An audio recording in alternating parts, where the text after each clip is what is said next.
It's after 11 o'clock at night, and I just got to my hotel in Metati in the Darien. It's been a long day. I started, I don't know, about 9 o'clock this morning at my house up in the mountains, and it takes a couple hours to get to the city from there. And then a couple hours more, waiting at the airport and picking up the rest of our group. We've got about 10 people, and a very interesting and varied group of experiences in our group here.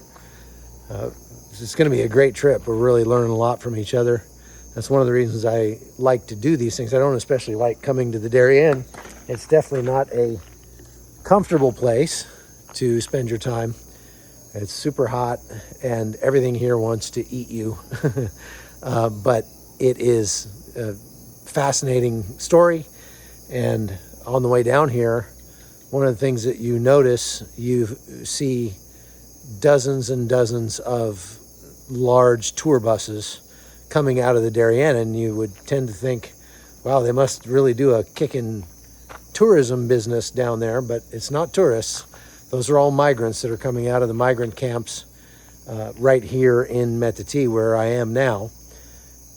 They walk through the jungle about 6 days, and for some of them, depending on which route they take and how much money they spend, the people who have more money, like the Chinese, can cut that down to just a couple days by paying for boats to take them most of the way. And somebody said today, well, why doesn't the government why don't they just take a boat all the way from Colombia so they can just miss the Darien altogether? Well, that's because in order to enter Panama, you have to be able to come in legally. You have to have a visa, and none of these people have visas. Many of them don't even have passports. So they have to enter illegally, and the only way to do that is by walking through the jungle. And this is a major industry now in this area.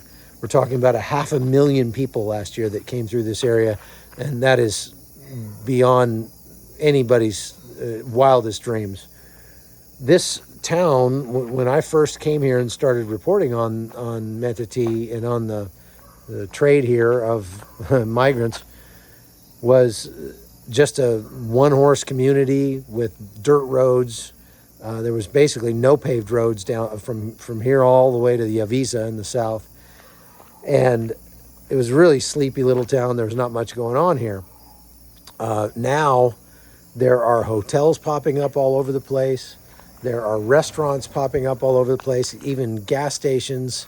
And they're open fairly late at night. I had a bowl of soup just now, and the restaurant closed just as I was finishing up. But like I say, it's after 11 now. So pretty amazing. And the hotel quality is pretty good. They have Wi-Fi and air conditioning. That's the two big things I need. It's about 30 or 40 bucks a night to stay in one of these hotels. The wealthier migrants, like the Chinese and the Indians that come through here, stay here. Now, I wonder what is going to happen this year, because the number of migrants that come through the Darien continues to climb. However, the makeup of these people is changing, because some of the people can now fly through Nicaragua and miss Panama altogether and miss the Darien altogether, because Nicaragua has eased its visa requirements in order to allow more of these migrants to come directly. And I believe they've done that at the request of the United States. Mayorkas wants to facilitate more people coming, and he's done everything he can to make it safer, easier, and cheaper and faster for people to come to the United States from all over the world. So without a doubt, Nicaragua does not like the United States and would love nothing more than to weaponize migrants against us. But the question is whether or not it's Nicaragua doing it to try to hurt America, or it's Alejandro Mayorkas doing it to try to hurt America and the U.S. State Department.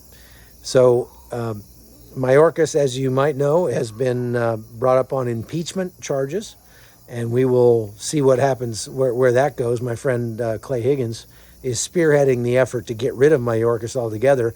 I don't know that it would really help that much, because they'll probably replace him with somebody that's even worse, as long as Joe Biden is still in the president's seat. So we are going to get up early in the morning. We're going to get on boats. We're going to go deep into the Darien jungle, to the place where the migrants first come out of the jungle and first meet any kind of civilization after their walk. And we're going to be filming that. And unfortunately, I'm not going to be able to go live from out there, because we left our Starlink behind, and there won't be any cell service out there at all. So if you don't hear from me for a day or two, don't worry. I'm gathering lots of great information, and I will put that stuff up as soon as I get back and let you know what we saw while we were in there. So now I'm going to go to bed and get some sleep, and then we'll see you as soon as I can when we get back in a day or two. Take care.